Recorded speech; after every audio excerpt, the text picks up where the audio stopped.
we go. Hello, everybody. So I'm very excited to have you all. Thank you for being here. Today, I'm so excited that we get to speak to Natalie, who is an emotional breakthrough coach. And she helps people use their challenges as opportunities to uplift and empower their lives so they can create and navigate just the life of their dreams. Today, we're chatting about fears. And I'm not necessarily talking about the spiders and creepy crawly kind of fears, but the fears that stop us from living the life that we want. And she's going to chat to us about how fears are navigating our lives more than we know and how we can break through of those fears. So wow, Natalie, a topic very, very close to my heart. Thank you so much for being here. Oh, thank you, Christy. Thank you for having me. And hi to everybody on the group. Yeah, fear it's a big topic at the moment. And I think for most of us, we're not even aware of how it's driving our behavior. So I think it's a really important thing to chat about because it's a part of life. Fear is a part of life, and we're not going to be rid of it. So hopefully I can give you some information that will just help you to cope with the fear, and not let it run you.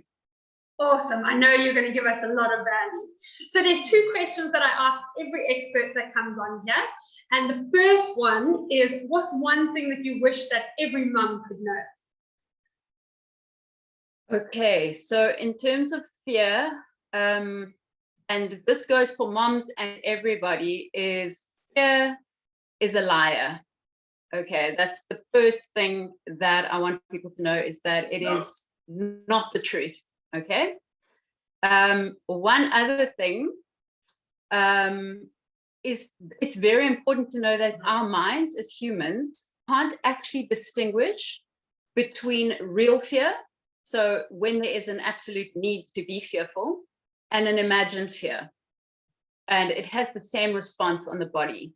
So we'll get into that a bit. But yeah, I can't wait to get a liar. I really like that, and I can't wait to get more into it. But my second question is, so, and I ask this question because one of my main things is I would love to change people's relationship a little bit with failure. So what is one thing that you have failed at in your life that, looking back now, you realize really changed the course of your life, or really helped you in a way that you could have used that failure as an opportunity? Oh, wow. Okay. So this is, for me, this is a big one. And I am quite open about it. So my biggest, what I would say, stereotypically, what would be considered a failure is my addiction. Okay. I'm in recovery. I suffered terribly from anxiety and depression. And I ended up getting addicted to tranquilizers and sleeping tablets because I was struggling with insomnia. And I soon realized that if you have a glass of wine with that combination, that it works a lot better. So this was actually, it's an interesting topic for me to talk about fear, because I guess fear was behind what drove me to seek that kind of relief for my emotions. The fear, the insecurity. And that, I say it's a gift of desperation, because it was from that point where I was forced to confront my demons and my worst fears and my worst anxieties. And the very thing that I saw as my biggest failure and that I had the most shame around is actually thing that has allowed me to turn my life around and to bless other people as well, because we don't talk about addiction, especially moms, you know, they don't want to send their kid to a play date at your house, so we just don't talk about it. But the thing is that a lot of moms are struggling with excessive amounts of anxiety, and let's face it, just the responsibility of bringing up a life, never mind multiple lives, it's a lot of pressure. And if you aren't secure within yourself, who you are, and you haven't kind of slayed your demons, it all becomes very, very overwhelming. And I think the wine cracks open earlier and earlier and earlier, and kiddies' parties become more parties for the adults to have drinks. And there's a huge amount of shame around it. So I just want to say that led me down a path where, honestly, I thought I would rather die than continue to have these two beautiful, I have two teenagers now. At the time, they were very young, but to have these two blessings and just not be able to care for them adequately. Yes, I covered the bases, but I was never present. And it was really like when the darkness kind of brought me to my knees that everything changed. And so I went on to study addictions and life coaching, and it's what I do now. Like, it has been the biggest gift in my life. So that was a failure that has turned into my absolute purpose. And it's amazing to be able to talk to people from a point of having been there.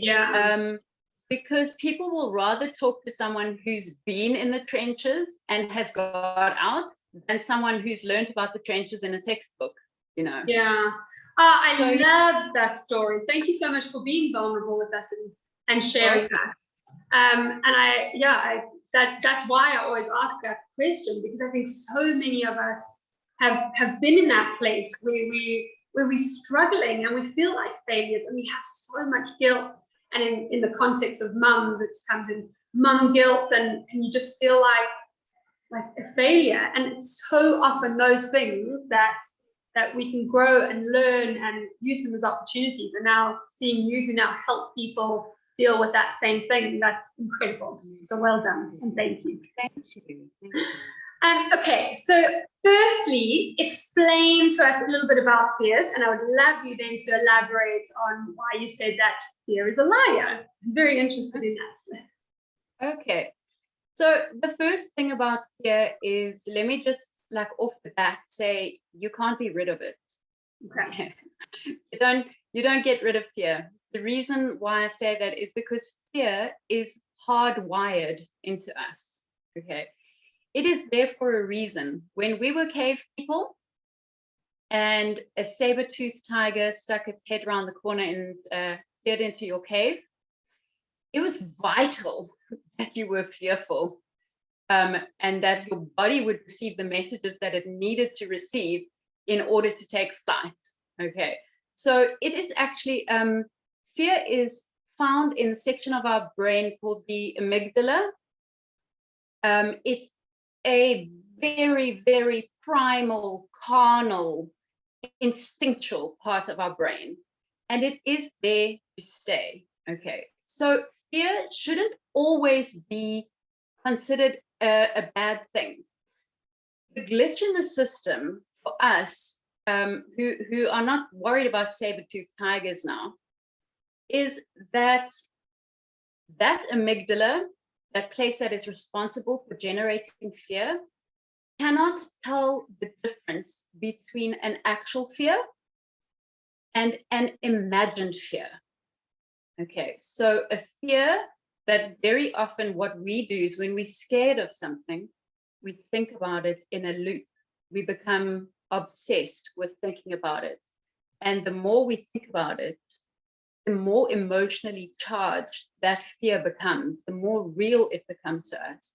And we actually start having physiological reactions, because as soon as we sense fear, our brain immediately creates a whole myriad of chemical reactions, okay? And it sends blood to the places that it needs to for us to run away or fight.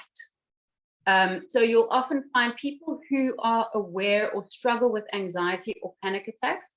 You'll know what I mean when I say in the midst of a panic attack, it's like you can't think straight, okay? Because all the blood has been drained from your frontal lobe, which is responsible for logic, and it's been sent to your big muscles.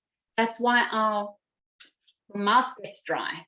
Your fingers get clammy because the blood moves away from your extremities. So the fear that we're feeling is very much real. The panic attack is very much real. The anxiety is very much real to our body. But the glitch in the system is that the stimulus outside, there isn't actually a life-threatening situation, but it becomes fueled by our thoughts. And that's where we have to learn the skill of dancing with the fear. So I want to just, sorry, Christie, I want to just give you an example of how this works. Okay, just humor me here. Please. Let's say you have a fear of flying, okay? But unfortunately, you are in a job that requires you to go overseas sort of once a quarter. So you dread these trips every time. So the night before the trip, you're lying in your bed, you've got your duvet pulled up, you're nice and comfy and warm, and your mind starts thinking about this trip tomorrow. And you start going through everything that could go wrong.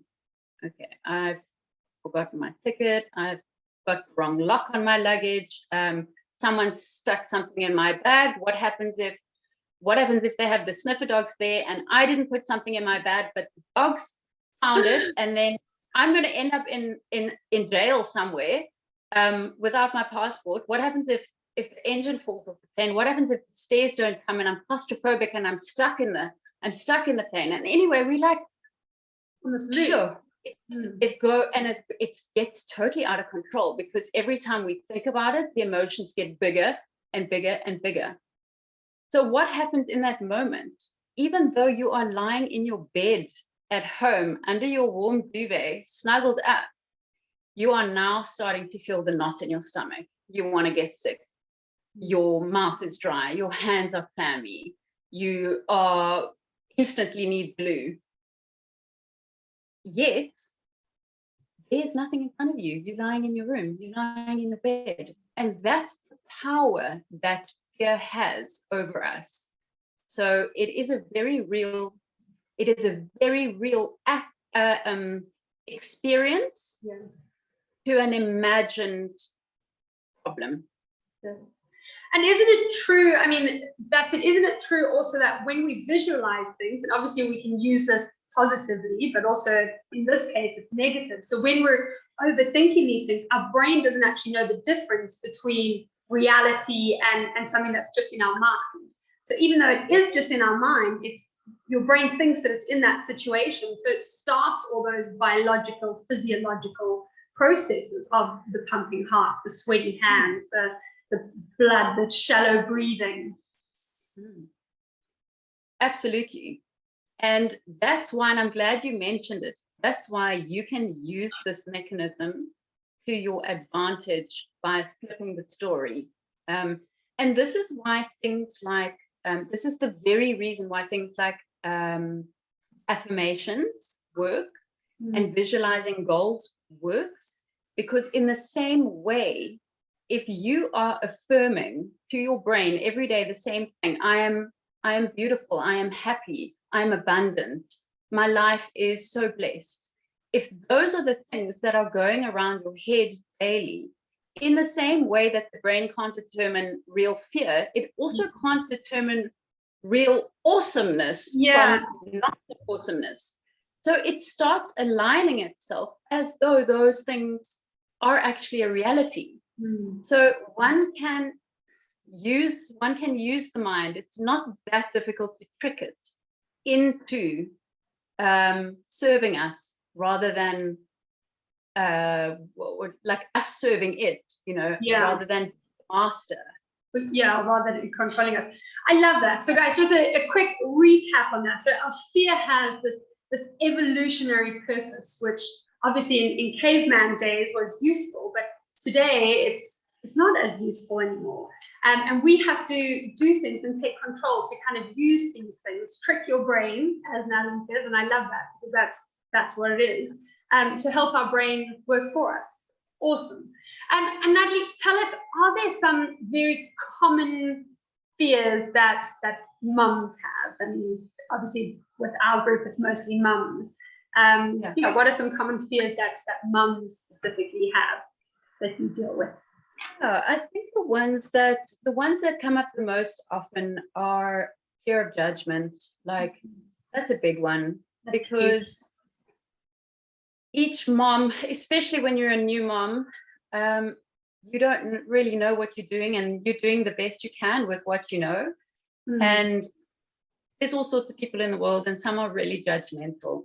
And so I think there's a fear of being perceived as doing it wrong or not doing it right. I know that when I had my daughter, we had an awful time breastfeeding. It was traumatic for both of us, and we both ended up crying and purple in the face. And I was told, you breastfeed, you must breastfeed, you must push through this, you mustn't be selfish, this is good for your baby. Yeah. And honestly, I got to a point where I promise you, I was falling apart, and I actually went to my GP with anxiety, with panic. I said, every time it comes to a feed, this child is gulping in air, she's got reflux, and it's a nightmare. And he said to me, I want you to do something. When you leave my rooms, I want you to go straight to Baby City. I want you to buy this formula. Okay. I want you to buy these bottles. They're good for babies with reflux. And he said, most importantly, I don't want you to tell anyone along the way. Don't phone your mother-in-law. Don't ask for permission. Go and do it and feed your baby. Hold her close and feed her. And that was the best advice that I took, because from that moment, I had a different child and she had a different mother. But I let it get to such an extreme because I was so afraid of being judged. The fear of looking like a failure, humiliation. It's all ego. It's all around egoic things, but it's very, very real. And that's why I'm so stoked about things like this group, where we can help each other without judgment, where we can simply say, look, this was my experience and this is what worked for me and this is what didn't work for me, and allow moms to navigate their own journey. Because no two moms are the same. And I wish I had known that there wasn't a certain way that I had to be in terms of that role. So I would say, fear of judgment. And then, of course, just like I mentioned earlier, the responsibility of having a life depend on you. It's huge. It's huge. So it's a massive fear. And why? I mean, because when you say those things, and like you said, the fear of, say, rejection or humiliation or failure, they are such real things. But when you think about them logically, and particularly when we think about them in a mum's role, we should know better than to give in to those fears, because it's for your child, like the best motivation that there is. But we all do it. And I've done it. There's decisions that I've made that you make because, well, I guess that's going to be my question. Why do we still make those decisions out of fear, even if you know that it's not right for you? I just think that sometimes the fear is bigger than us. And the logic. The fear is bigger than the logic. If fear is not logical, it doesn't come from the logical part of our brain. And I think that sometimes we are so desperately looking for solutions that we find ourselves questioning our own integrity, our own values, and our own intuition. We start doubting that we are capable. And it's an extremely powerful thing to be able to stand up to judgment and say, actually, do you know what? I'm not going to go with the rest of the crowd. I'm going to do this because I feel in my soul that it's right. It's probably the most difficult thing to do. And we don't like to go out of our comfort zone. It's terribly uncomfortable. So I think, to answer your question, I think just the force of fear and the perceived consequences of not towing the line, the stereotypical route. Yeah. The worst thing would be for us to be ostracized as moms, or, does that make sense? Yeah, well, I mean, that's what our brain is telling us, that's the worst case scenario. But then how do we know from what we're experiencing, that anxiety feeling or fear of rejection, or how do we know if that is just fear stopping us, that we should go ahead and do it anyway, versus actually the circumstances is real? Like, I mean, and at the beginning you said that our fears are lying to us. How do we know if it's a lie or if it's actually reality and it's real? How do we distinguish between the two? Okay, so I think the only way to do it, and this is not a massively intellectual kind of theory, but we get so carried away with the thought process. It's almost like when you catch a fish, that we get hooked, okay, and that thing just runs. And I think the skill in determining what is perceived fear, or let me say what is imagined fear and what is real fear, is to be able to, in that moment of panic, to be able to pause for a second and actually examine the fear. Okay. Ask yourself, what am I thinking now? Okay. Is what I am thinking now the truth as it is in reality? Or, and this is a big thing and we all do it, is it a projection or a story that I am telling myself about something that may or may not happen? Okay, because 9 out of 10 times it is a projection. Okay, our mind it never likes to be in the present moment. It operates either in the past, being dissatisfied about something that happened, something that shouldn't have happened, or someone that shouldn't have said this, or I shouldn't have done this, or I'm such an idiot. Or it's in the future going, what if?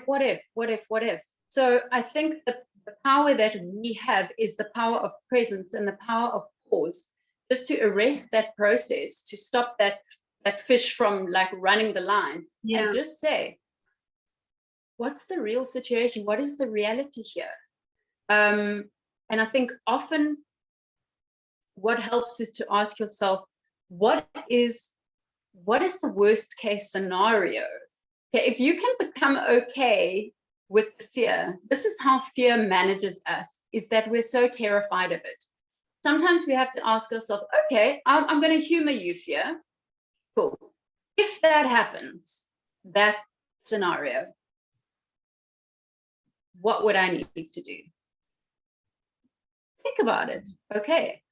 And then what are the resources that I could draw on in order to do that? So are there people that I would phone for support? Are there skills that I have that I could utilize? What resources do I have to cope with that situation should it actually come into reality?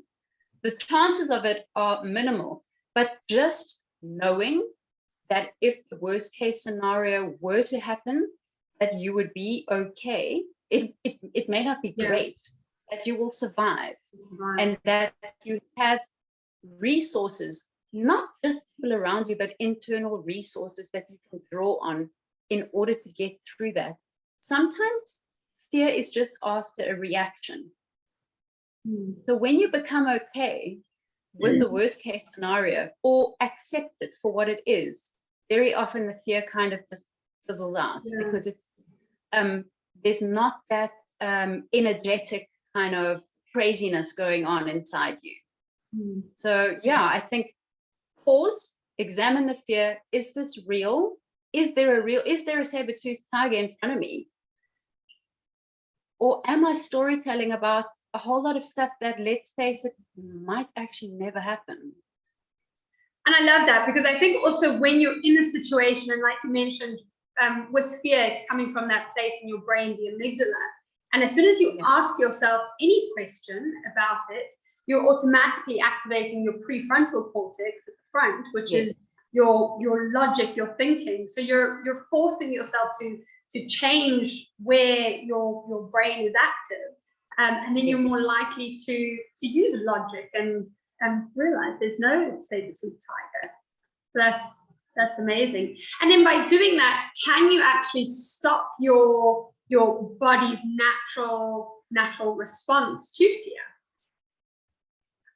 Yeah, that's a tricky one because it depends on the individual. So I'm someone that really struggled with panic attacks, and there are days where if I'm not managing my time carefully, if I've not consciously managed my arrangements for the day, that I do start feeling overwhelmed and I do feel those feelings coming up. I have learned to dance with fear. I have learned knowing what is going on in my body and that I'm not actually going to die or end up in a loony bin, that this is a very natural process that is supposed to happen. I'm not stark raving mad, is enough for me to just create a little bit of a space between me and the intensity of the fear.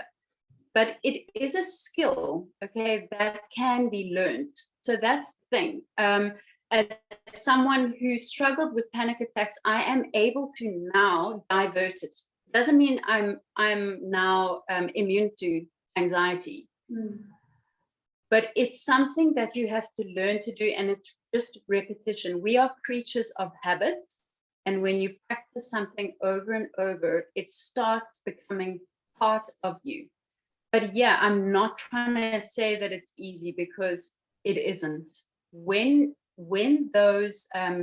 your body kind of pushes out that adrenaline burst, it's incredibly difficult to come back from that. Yeah. Because there's a whole lot of chemical reactions going on in your body that sometimes it's gone beyond what your mind can rein in. So for me, what has worked in that process is just reminding myself of what is going on in my body, that this is a normal reaction, that my adrenal glands have just squirted out a whole lot of adrenaline into my system. My palms will be sweaty. I will find it difficult to swallow.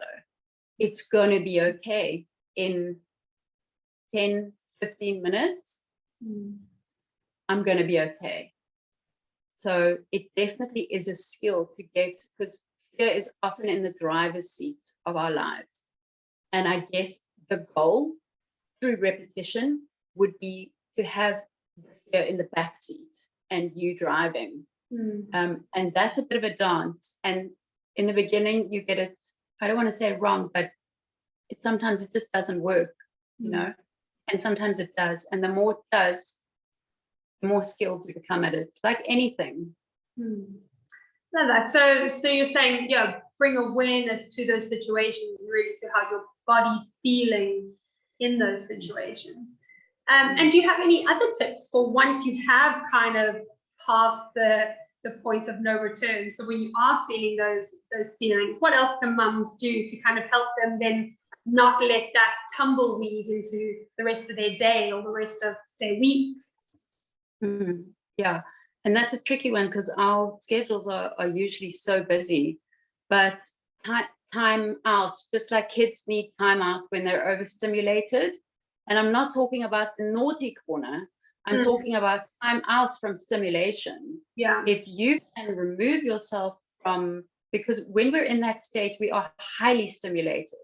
And it really exacerbates the situation. So if you can remove yourself, if you're with people, perhaps you can go outside and just take a walk around the garden, or go and sit somewhere on your own for 5-10 minutes and just be with your body.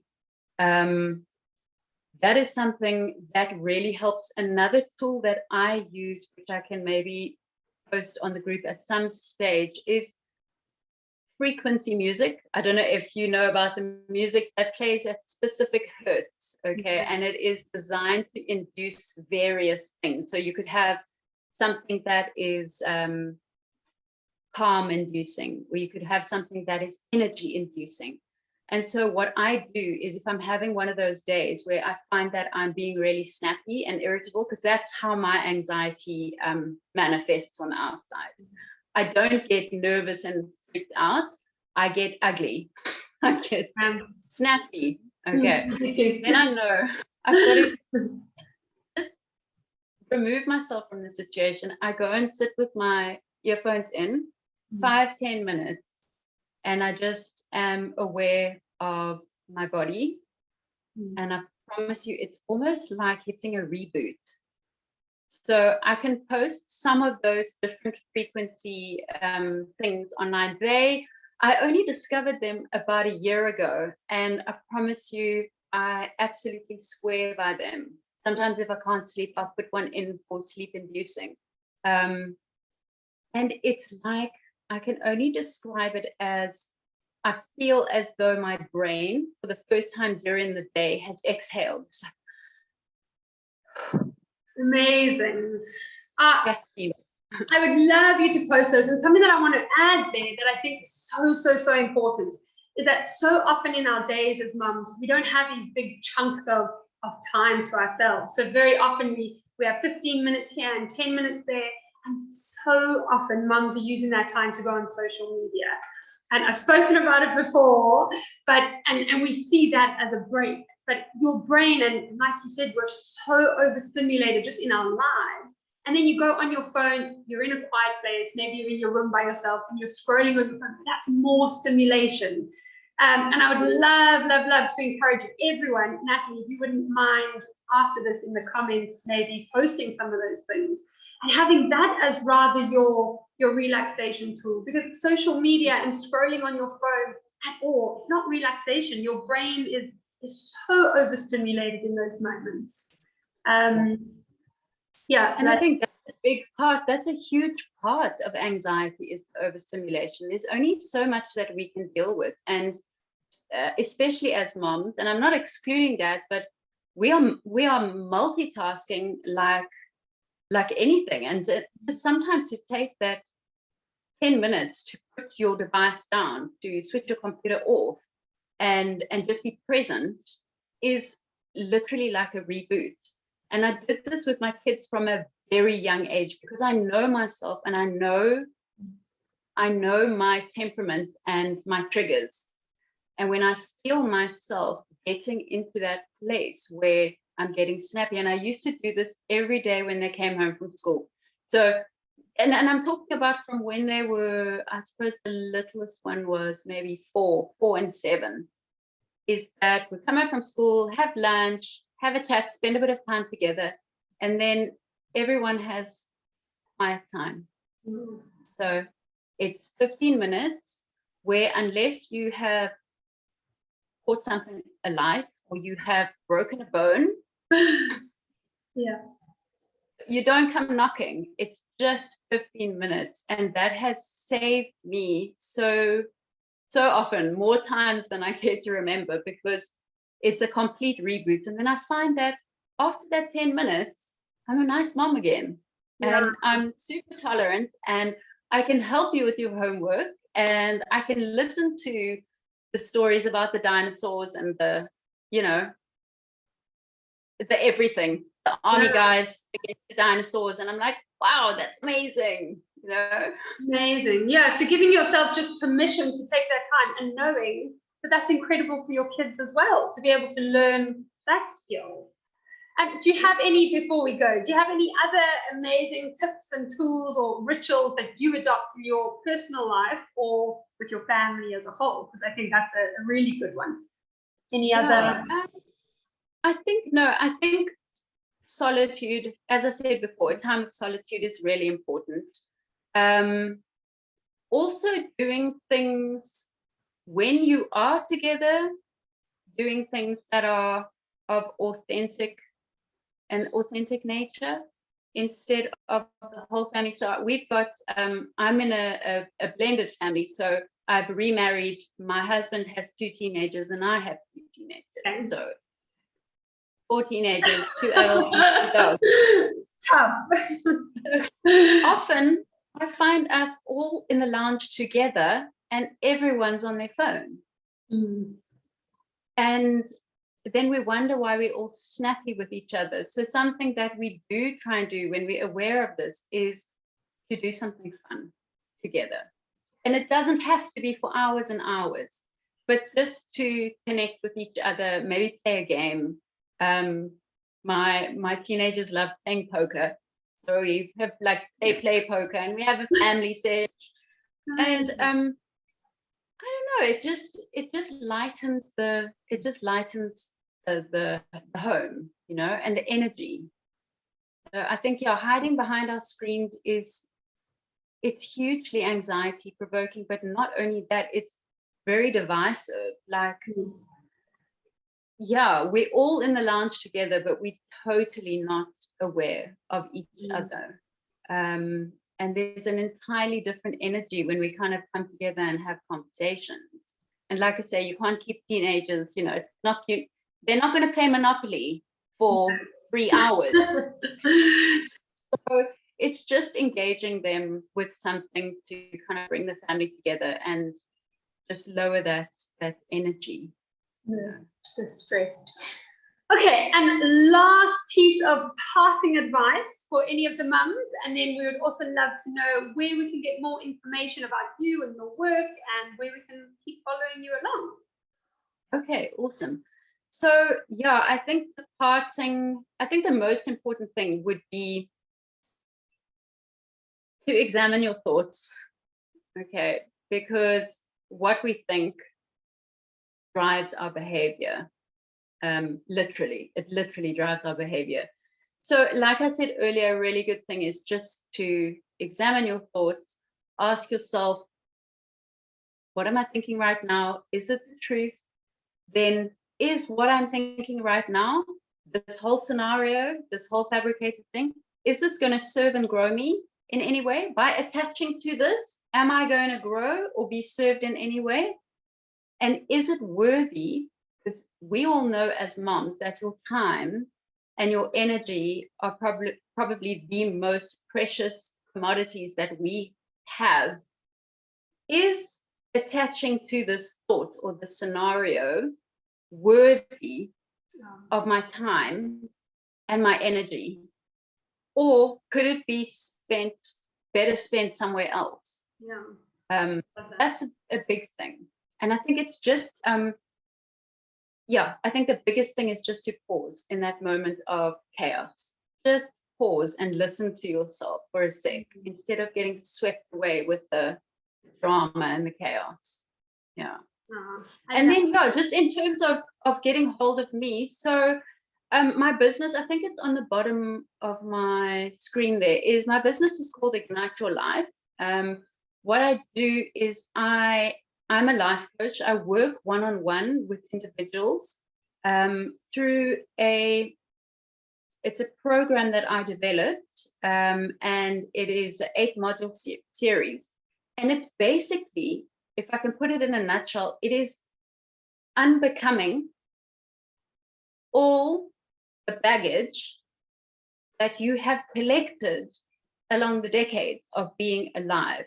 Okay, because we just pile stuff on. We just like, as something bad happens, we pile it on. Then that happens, pile it on. This one got divorced, pile it on. That one said I'm fat, pile it on, and then you're piling on all these limiting beliefs and things that you feel about yourself and fears. Oh, I love that. Yeah, totally. And most of them are utter nonsense, but we believe them as though they are gospel truth. So the process that I take my clients through is really an undoing of all that stuff, so that we can get back and reconnect with who they were born to be, and that they can actually grasp their full potential and their power through doing all the stuff. So my Facebook page is called Ignite Your Life with NJ. And I've got a group as well called Big Little Lessons, and that is very much around emotional well-being. It's not necessarily only for parents, it's for anybody who is either struggling with their emotional well-being, or has been through a lot and could possibly help other people. Yeah. So if anyone does want to get hold of me, my website is the place to go, because there's a contact me page on there with my email, and it'll come directly to me. Perfect. Okay. And I'll tag all of your things, and I'll put your website in the comments as well, so people can contact you. I think that those courses just sound invaluable. And I think that even though they're not directed just as mums, I think, well, for me, and I know a lot of the mums that I deal with, parenting in general is just, it's a time to reinvent ourselves, you know, and it becomes even more important to work on those things. Because if you haven't worked on your limiting beliefs and your reactions and your emotional intelligence, you're really going to struggle to parent to the best of your ability. So I can really recommend that. Yeah, that's the absolute, I mean, you've just hit the nail on the head, because if we are not okay with ourselves, and we are not at peace with our past, and we are not at peace with who we are, what happens is, and it's totally unconscious, but we simply just pass that on to the next generation. So it's important for us as moms, especially, to take stock of our lives and where we're at, and if we are being our true selves, or if we are allowing the outside world to dictate to us. And when we can really heal ourselves and be whole and secure with who we are so much better moms. Like, really, it's incredible. So healing doesn't just happen within the mom. When mom heals, the whole family heals. And I've just seen it. It's a ripple effect, and it's just something that's so beautiful, to stop generational patterns of limiting behavior or abuse or addiction or whatever the negative thing is. To know that you, as the mom, can stop that through your own healing it's pretty flippin' fantastic. It is fantastic. And yeah, I hope that we have a whole lot of mums on this group that are those generational pattern breakers. I think that we're all strong, and we have the support with this group and others and experts like you. So thank you very, very much, Natalie, for all of your time and your experience and your knowledge today. We really do appreciate it. Thank you. You are so welcome, and thank you for having me. And just, wishing everybody on this group a fantastic day. Yes, and nearly the weekend. Tomorrow's the weekend. Okay, Natalie, thank you so much. And I'll definitely put all your links in. Guys, please contact Natalie if you need any help or if you have questions. And we hope to have you back on here again about another topic soon. That will be amazing. Thank you. Perfect. All right. Have a good day. Bye. Thanks, you too. Bye.